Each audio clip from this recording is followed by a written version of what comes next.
아브라함이 애굽에서 그와 그의 아내와 모든 소유와 롯과 함께 네겝으로 올라가니 아브라함에게 가축과 은과 금이 풍부하였더라. 그가 네겝에서부터 길을 떠나 베델에 이르며 베델과 아이 사이 곧 전에 장막 쳤던 곳에 이르니 그가 처음으로 제단을 쌓은 곳이라. 그가 거기서 여호와 이름을 불렀더라. 아브라함의 일행 롯도 양과 소와 장막이 있으므로 그 땅이 그들이 동거하기에 넉넉하지 못하였으니 이는 그들의 소유가 많아서 동거할 수 없었음이니라. 그러므로 아브라함의 가축의 목자와 롯의 가축의 목자가 서로 다투고 또 가나안 사람과 브리스 사람도 그 땅에 거주하였는지라.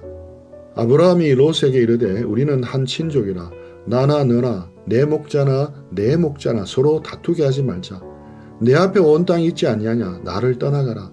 네가 좌하면 나는 우하고 네가 우하면 나는 좌리라.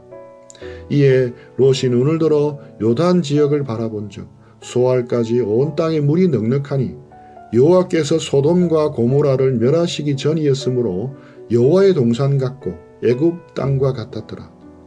그러므로 롯이 요단 온 지역을 택하고 동으로 옮기니 그들이 서로 떠난지라. 아브라함은 가나안 땅에 거주하였고 롯은 그 지역 도시들에 머무르며 그 장막을 옮겨 소돔까지 이르렀더라. 소돔 사람은 여호와 앞에 악하며 큰 죄인이었더라.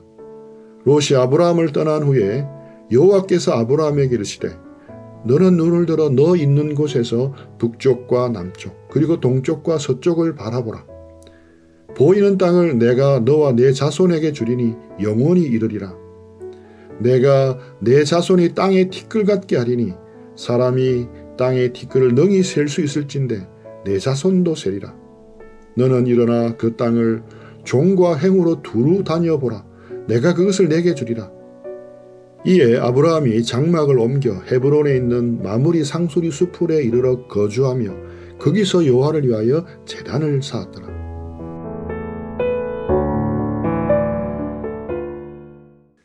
인생을 살다 보면 우리는 누구나 실패의 자리에 서게 됩니다. 믿음의 조상이라 불리던 아브라함도 예외는 아니었습니다.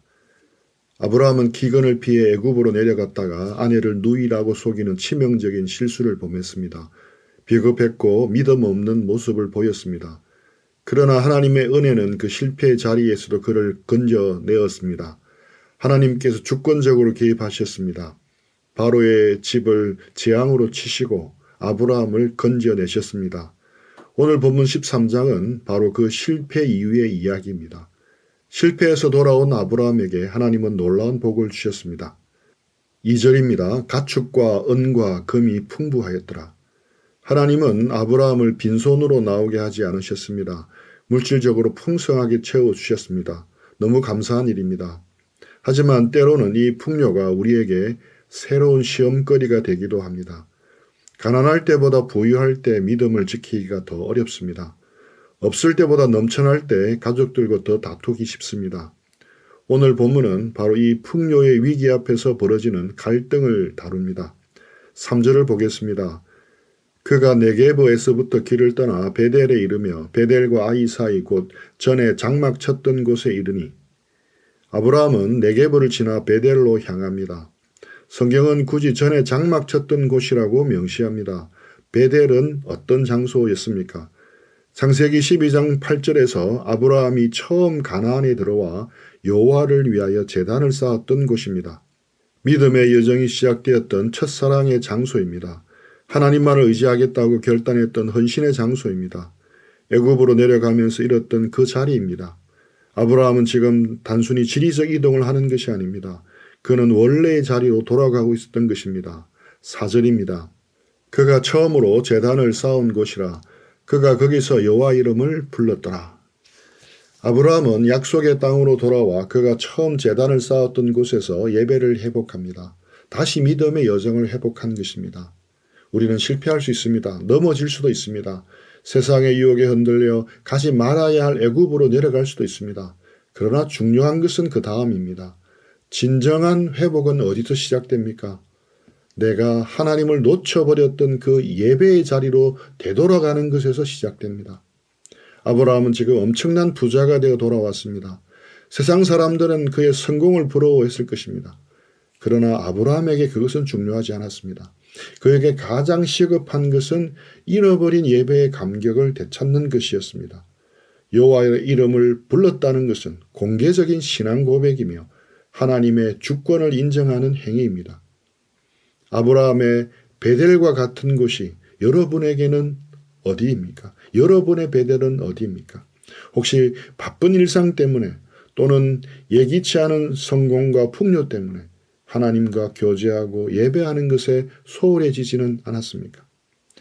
문제가 닥치기 전에, 갈등이 폭발하기 전에 먼저 제단을 쌓으십시오. 예배가 회복되어야 인생의 질서가 잡힙니다. 아브라함이 베델의 제단을 회복했기에 이어지는 롯과의 갈등에서도 믿음의 선택을 할 수 있었던 것입니다. 예배의 성공이 인생의 성공입니다. 우리가 예배를 지킬 때 예배가 우리를 지켜줍니다. 우리 모두에게 예배를 최우선시 두는 그런 습관이 세워지기를 축복합니다. 예배를 회복하자마자 아브라함에게 현실적인 문제가 닥쳐옵니다. 5절과 6절입니다. 아브라함의 일행 롯도 양과 소와 장막이 있었으므로 그 땅이 그들이 동거하기에 넉넉하지 못하였으니 이는 그들의 소유가 많아서 동거할 수 없었음이니라. 축복이 갈등의 원인이 되었습니다. 재산이 많아지자 땅이 좁아졌습니다.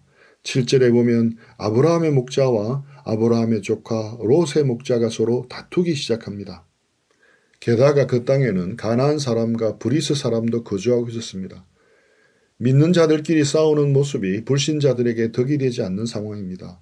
이 긴박한 순간에 아브라함이 롯을 불러 제안합니다. 8절입니다. 우리는 한 친족이라 서로 다투게 하지 말자. 아브라함은 형제됨을 지키기 위해 자신의 권리를 포기합니다. 9절의 제안은 파격적입니다. 내 앞에 온 땅이 있지 아니하냐. 나를 떠나가라. 내가 좌하면 나는 우하고 내가 우하면 나는 좌리라. 당시 고대 근동의 관습으로 볼 때 연장자이자 족장인 아브라함이 선택권을 갖는 것이 마땅합니다. 더구나 조카 롯의 모든 소유는 사실상 큰아버지인 아브라함 덕분에 얻은 것입니다. 그런데 아브라함 기득권을 롯에게 양보합니다.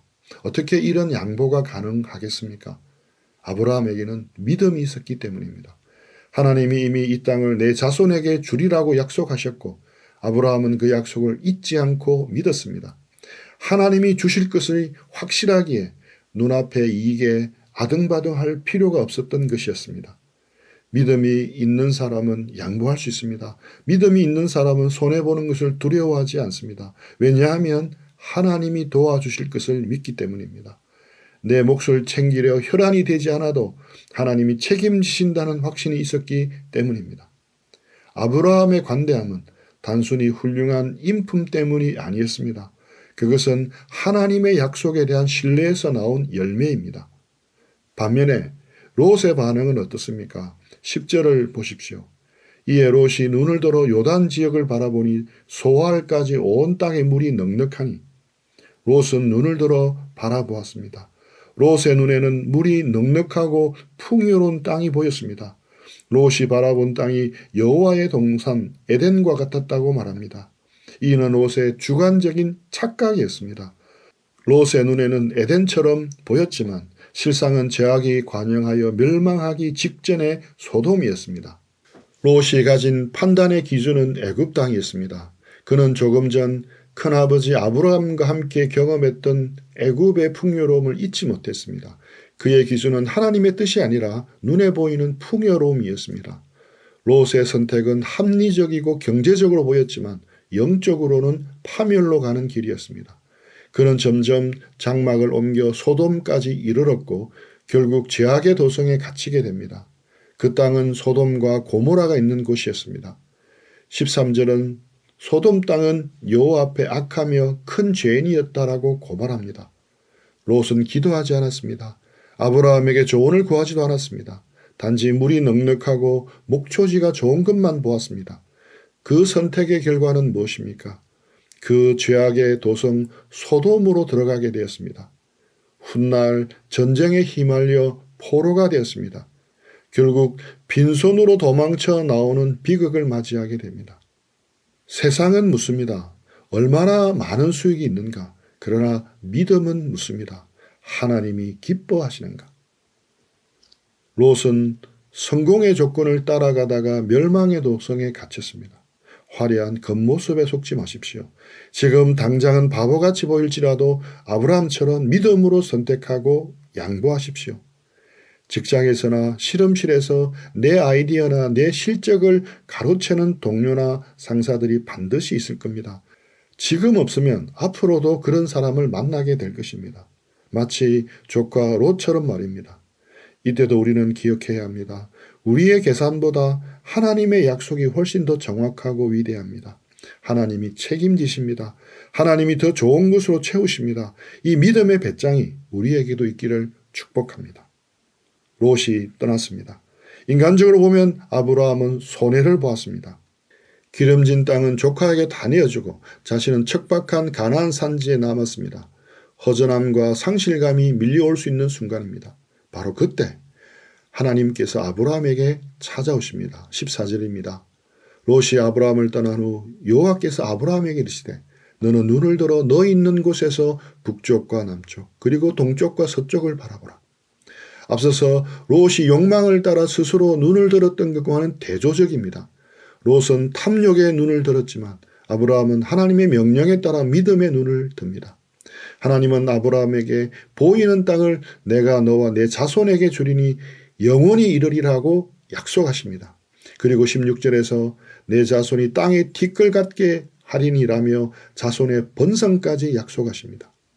지금 아브라함에게는 자식이 한 명도 없습니다. 그러나 하나님은 티끌처럼 셀 수 없는 자손을 약속하십니다. 롯은 눈앞에 좋은 땅을 차지했지만 하나님은 아브라함에게 동서남북 모든 땅을 주셨습니다. 롯은 당장의 소유를 얻었지만 아브라함은 영원한 기업을 받았습니다. 우리가 하나님을 위해 무언가를 포기할 때 하나님은 결코 우리를 빈손으로 두지 않으십니다.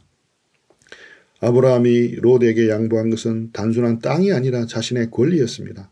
그러나 하나님은 그 빈손에 상상할 수 없는 축복으로 채우셨습니다. 17절 너는 일어나 그 땅을 종과 횡으로 두루 다니며 보라. 내가 그것을 내게 주리라고 말씀합니다.